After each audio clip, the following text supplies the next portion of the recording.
Matthew chapter 11. When Jesus had finished giving these instructions to his 12 disciples, he went out to teach and preach in towns throughout the region.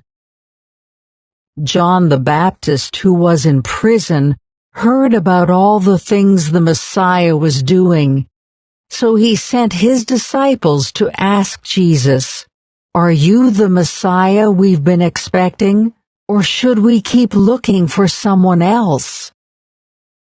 Jesus told them, "Go back to John and tell him what you have heard and seen.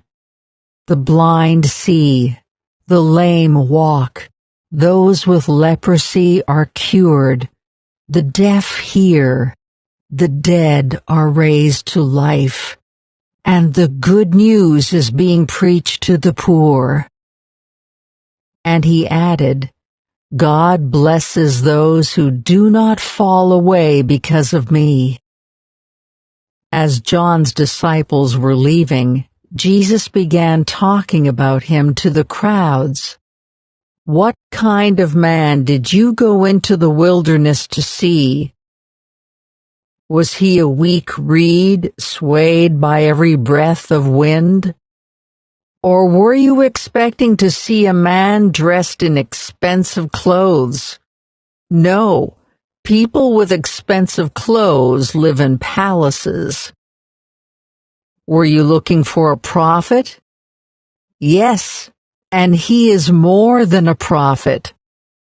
John is the man to whom the scriptures refer when they say, 'Look, I am sending my messenger ahead of you, and he will prepare your way before you.' I tell you the truth, of all who have ever lived, none is greater than John the Baptist. Yet even the least person in the kingdom of heaven is greater than he is. And from the time John the Baptist began preaching until now, the kingdom of heaven has been forcefully advancing, and violent people are attacking it. For before John came, all the prophets and the law of Moses looked forward to this present time. And if you are willing to accept what I say, he is Elijah, the one the prophets said would come. Anyone with ears to hear should listen and understand. To what can I compare this generation? It is like children playing a game in the public square. They complain to their friends, "We played wedding songs and you didn't dance, so we played funeral songs and you didn't mourn." For John didn't spend his time eating and drinking, and you say, "He's possessed by a demon." The Son of Man, on the other hand, feasts and drinks, and you say, "He's a glutton and a drunkard, and a friend of tax collectors and other sinners." But wisdom is shown to be right by its results.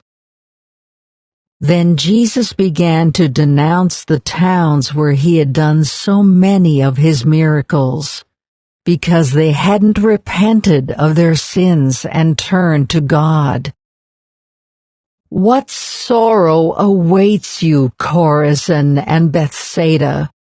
For if the miracles I did in you had been done in wicked Tyre and Sidon, their people would have repented of their sins long ago, clothing themselves in burlap and throwing ashes on their heads to show their remorse.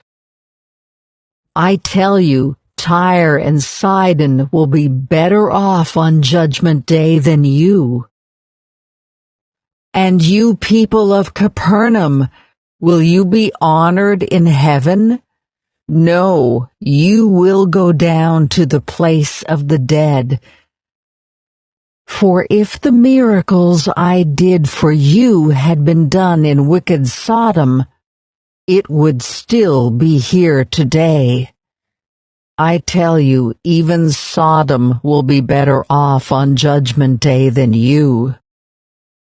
At that time Jesus prayed this prayer: "O Father, Lord of heaven and earth, thank you for hiding these things from those who think themselves wise and clever, and for revealing them to the childlike. Yes, Father, it pleased you to do it this way. My Father has entrusted everything to me. No one truly knows the Son except the Father, and no one truly knows the Father except the Son, and those to whom the Son chooses to reveal him." Then Jesus said, "Come to me, all of you who are weary and carry heavy burdens, and I will give you rest. Take my yoke upon you. Let me teach you, because I am humble and gentle at heart, and you will find rest for your souls. For my yoke is easy to bear, and the burden I give you is light."